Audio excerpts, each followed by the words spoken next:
Now we are at employment credentials section of Introduction to Career Administration lecture. So what are employment credentials? It's a qualification, achievement, personal quality or aspect of a person's background used to indicate that this person is suitable for particular employment. It can also be a document like a diploma or maybe a good work sample. So later we will talk about many employment credentials. So for now, I put in definition self-declared credential. It's a credential that hasn't been either verified yet or cannot be verified. And another good employment credential can be a work sample, which is some product of one's performance intended to show his or her capacity, especially as an employment credential. Uh, I need to say that, like in designers' world, it's often people use someone's work samples, so it is not like too obvious. So always it makes sense to check whether this person really did this work sample or not. Um, Professional portfolios are organized presentations of those individual credentials that demonstrate his or her professional achievements and capacities. And usually professional portfolios are created for some particular job. So someone can take or keep this portfolio just in case, put in all the works, but for a particular employment, it makes sense to create like a specialized portfolio, especially if this employment is very needed, because working with portfolio takes time and effort, and technically, if we assume that time is money, so it can be expensive too. So there are many types of portfolios. So for instance, working portfolio is a portfolio of work which you already are doing. So for me, my working portfolio is very wiki side. So if someone is asking me, okay, what are you doing right now? I will say, oh, go there, click on my contributions, and you can take a look at what portfolio I'm working on right now, like my working portfolio. Another type of portfolio is showcase, and usually it's good. It both demonstration of one's abilities and a platform for self-expression. Designers very often use showcase portfolio. If you're a designer, you have no showcase portfolio, who will hire you just because you said like you're a designer? No, it doesn't work in that way.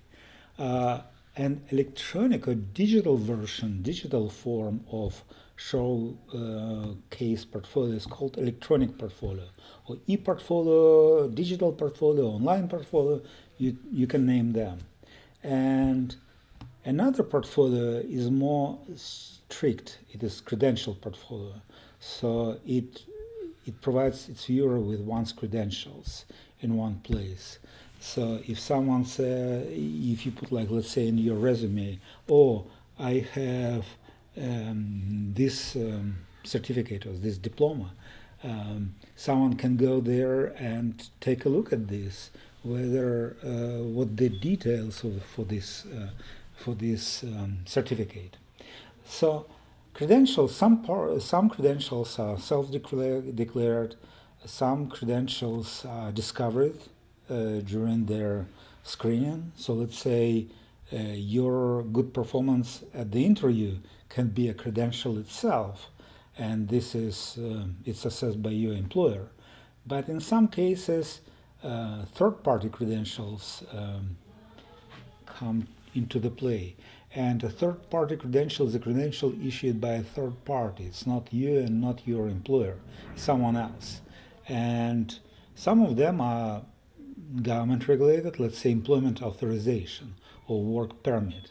If you are not authorized to work, probably why to bother trying to recruit you? Or criminal records. So for some jobs, criminal records are very important.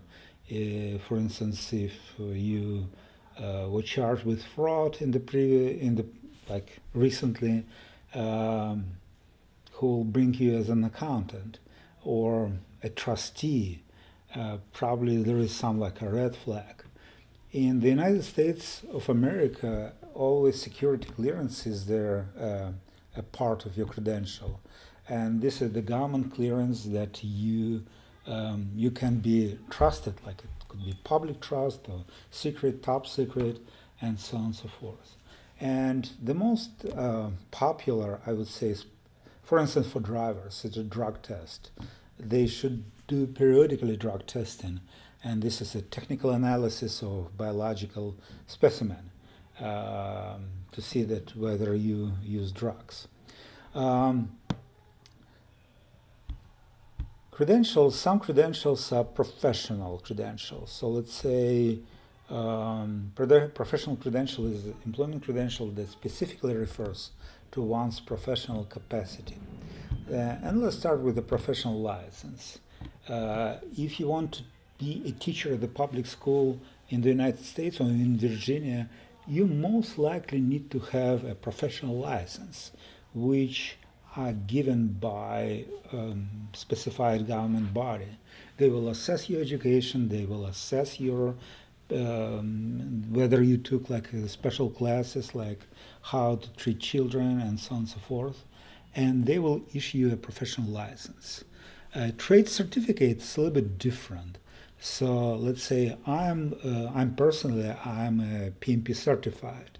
So PMP stands for Project Management Professional, and this a credential which is issued by Project Management Institute Incorporated, located headquartered in Pennsylvania. So they assessed my education, I passed their exam, they checked my work experience, professional experience, and they issued this certificate. Work experience itself can be a professional credential, as well as work test, or work sample test, or work simulation, professional award, profession-related performance, professional recommendation, client feedback, or in some cases professional association membership. So if, let's say you are a psychologist, it makes sense to be a part of American Psychology Association, APA. Because of so many credentials, many employers are looking for some directory of credentials. And the most popular directory is resume. It's any document that a person uses to present his or her achievements and capacities. In the industry of workforce services, a resume usually presents credentials applicable to a particular employment. So here I need to say that your resume is not a story of your life. It is basically a summary of what you did in your previous life, your credentials, but only those credentials which are applicable to an employment which you are looking for, in most cases. Another example could be a professional bio. It's a descriptive account of person's professional history. It could be a list of professional recognitions or educational credentials, and we will talk about education a little bit later. It could be a list of work projects, a list of key accomplishments. Once again, every of these directory can be both. It can list everything what you have, maybe like for your own reference, as like a master resume or master bio. At the same time, it could be more specified to your employment, where, for instance, from the list of all professional recognition, so all work projects, you just choose those which are applicable to a particular employment which you are looking for. Saying this, we are ready to end this lecture with workforce service providers. So talk to you soon. Bye-bye.